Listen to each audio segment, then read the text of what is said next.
Welcome back, Sentinels. Welcome back. Another episode of Black Father Sentinel, where we are changing the narrative of how fathers are depicted as well as discussed in today's society. Back with another banging video for you all, but before we jump into it, let's take care of business. So hit that like button if you haven't done so already. Hit that subscribe button if you haven't done so already. And make sure you leave a comment at the end of the video. And last but not least, let's make sure we hit that share button so we can continue to push this message out there. All right. I thank you all in advance for sure. So let's jump right into the video. This video, I'm going to entitle it, Are we giving our children money or are we lending our children money? So this video is specifically for you fathers that have children over the age of 18, right? The ones that are already working, they're already bringing in their type of money on their own, right? But yet we know that we're still the parent. And so we have to oversee, we have to be there to support them. That's still financially, we still probably, they're living in our house, so we still probably, cooking for them, whatever the case may be. I get it. But are we giving them money or are we lending them money? Okay, so let's just break down the difference between the two. And for me personally, and yours could be totally different, fellas, I get it. But for me, if I'm giving you money, I'm not thinking about it at all. Like the increments are small, so I could just go ahead and hand this to you and not think anything else of it, right? I'm not an Indian giver, so I'm not expecting you to give it back. Even though when you presented it to me, like, Dad, do you have X amount of dollars? I'll give it back to you on this day. I'm not really worrying about the day that you're giving it back because the increment is so low. Like I don't even care. Just here you go. So that's giving to me. Okay. Now, if I'm lending you money, for me, that means, we got to sit down. We got to talk. We got to figure some things out. I expect this to come back. So the difference between the two for me, if I'm giving it to you, I don't expect for you to give it back. And that goes for anybody. That's not just our children, right? It goes for anybody. If I give you money, I don't expect it back. But if I lend you money, I expect to get that money back. Okay? So this is how I deal with my children and fathers. Feel free to tell me how you deal with your older children, because we all know it's different. Like when you have older children, like my oldest is 22 and then my youngest is 6, right? So the difference between them two, even though they're of opposite sex, just parenting the older one is dramatically different than parenting the younger one. And even if it was the same sex, it would still be, different. What I've noticed is that my older children, when they ask for money, they ask for it less frequently, but in larger quantity, right? So for example, my younger children, they ask for money all the time, right? But it's in small increments. $3 here for a Gatorade, $4 here for this, that, and another, $5 here for a burger. It's in small amounts and it's more frequent. My older children, when they ask, if it's in small amounts, they do that. It's not that often, but like when they want it, they want it. But a lot of times when they're asking to borrow money, to get money from me, it's in large amounts, right? And I understand it. And at that time, we definitely have to talk about it. So here's the breakdown for me. Here's how I determine if I'm going to give it to you or if I'm going to lend it to you, right? So it's simple. If I'm giving it to you, it has to be under $50. Like my children don't know that. My older one, they probably will know that now after they watch this video. Still, facts remain the same. If it's under $50, I don't mind giving that to you, right? At that point, it's so small to me. It's so petty. I'm really just trying to get you out of my face. Now, that comes with a price. I'll just put it like that. When I give it to you, I'm going to give it to you in the same fashion in which my granddaddy gave it to me when I asked for increments that low. Here's exactly how it worked, and I kid you not. You call him up and you ask for, just say, $30. Here's what's going to take place. Immediately out the gate, he's going to say no, okay? Now, conversation should be totally over at that point. It's dead in the water. I should probably just go ahead and hang up at this time.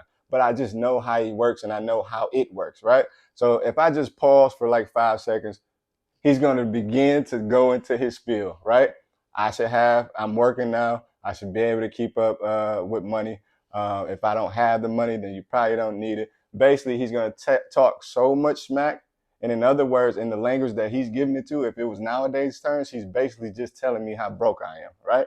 But I'm willing to eat that because at this point, I just need the $30.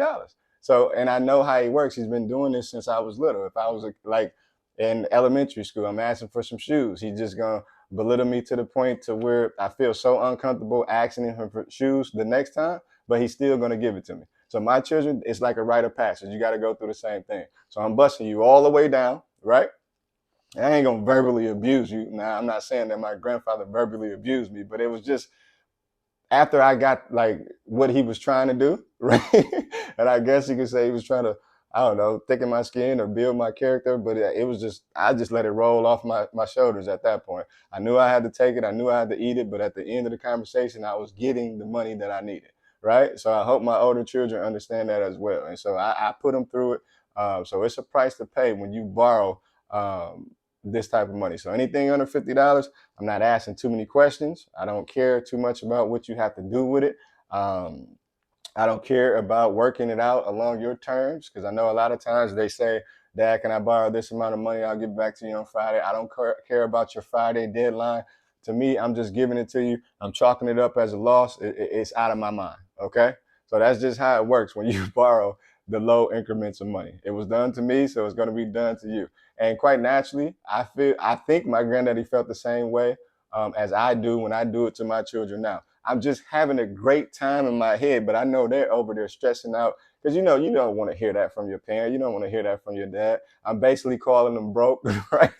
Even though they have a job, and I know in their mind they're just like, it's just $30. I'm just trying to whatever it is that you're trying to do. So I get it. So I have fun with it. So that's what I do when my children ask me to give them money. Like it has to be that under 50 mark. I'm not going to ask too many questions. I'm going to talk smack the whole way through. And another thing that I do, it was done to me too. I smoke them out. I want to see, do you really want this little $30 that you're trying to get, right?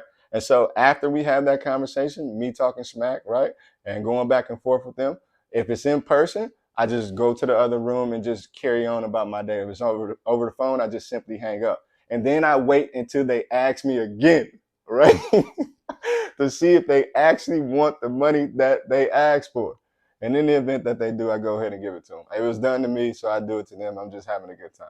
All right. Now, if we flip it over to lending the money, now this is totally different. Like I'm serious at this point, because at this point it's over $50. I don't care. Some of you may think that's not a lot of money, but now we're not even talking about borrowing the money. We're not even talking about money at this point anymore. We're talking about money management. So what is it that you're trying to do that's over $50 and you're working and you don't have it? Right? So this is a totally different conversation than the one that I have with them if it's under $50. So with this one, um, the amount doesn't matter. Like if you could tell me your plans of how you're going to pay me back and what are the terms, right? I don't mind it at all, right? I don't mind it at all. If you have a plan, Dad, I'm gonna pay you back this amount of dollars every 2 weeks, right? I'm going to, here's what my job pays me. So I'm going to bring it in. I need to know all the specifics. When am I getting my money back? So before this money or this transaction takes place, I need to know how you plan to pay me back. So I'm asking a bunch of questions. So this is not like borrowing underneath $50. Like when I don't care, I don't need to ask a lot of questions. I'm getting you out of my face. Now you going along the line to where you asking me for a loan. So I'm gonna treat you just like a bank. I'm getting all in your business, right? And this is a so this conversation is going to help you when you get in the instance to where you actually have to go to the bank, because they're going to do the same thing. But if I'm teaching you how this goes, you should feel more comfortable if you ever have to borrow from the bank, and you should know how and when you need to do it. Okay, so this is, I don't care what you say. Like I'm questioning you. What do you need it for? What are you trying to do with the money? When are you paying me back? What exact day are you paying me back? And some of you may laugh. I'm writing all of this down. So I'm basically creating a contract between myself and my child. Okay? It sounds funny, but this is a legally binding contract and you're going to sign it. This is how the world works. This is how the world works. I have to have something on paper that you sign so I can protect myself. Now, will I take it as far as taking them to court? I probably won't, right? Because I'm sure I can figure out, or we can figure out together of how to get the funds back. But my point is, yes, I'm creating a contract for you. I'm definitely doing that because, it is what it is. But at the end, when this transaction takes place and I actually give you the money, I'm going to encourage you. I'm going to say, okay, so I think this is a good investment. I'm going to whisper so many sweet nothings to you because I want my money back. So I want you to feel good after I give you this money. Unlike when I was borrowing you the small increments where I just just let you know how broke you are. Totally different situation in this regard. Like I'm letting you know, hey, good investment. I think this was smart. I like the way that you put it down on paper. This is very professional of you. This is how it works. A lot of sweet nothings because I want my money back. Okay. I'm just telling you how I work. It's plain and simple for me. So, fathers, let me know what's going on. Are we giving our children money or are we lending them money? We're talking about the children that are older the age of 18. Okay, we're not talking about the babies. We know the babies, we got to get them twos and fews here and there, right? But we're talking about large quantities of money. Are you just giving it to them or are you loaning it to them? Okay. Now I gave you my parameters. If I'm giving it to you, it's underneath $50. Not worried about it. Anything over $50, like we got to discuss terms. We got to discuss the what's going on. When do I get my money back? I'm serious, and I'm putting it on the contract. Y'all can laugh at me all you want, but that's what I'm doing. All right. So let me know how you feel down there in the comment. I appreciate you all for checking out the video. Continue to watch because I'm going to continue to drop them. All right. Now, fathers, continue to do what you do best, and that is being a great father. Black Father Sentinel.